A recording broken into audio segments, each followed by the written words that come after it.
Throughout the world, there are different systems of measurement that are used. And if you're a working scientist or you're a student of the sciences, you need to be able to convert values between these systems. For example, here in the United States, well, we use the English unit of systems. For example, for mass, we might say, okay, this is pounds or ounces, that type of measurement.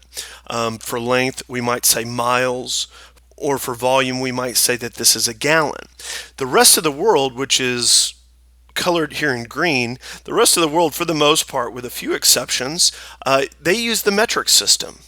The International System of Units has been adopted by many international bodies, including the International Union of Pure and Applied Chemistry.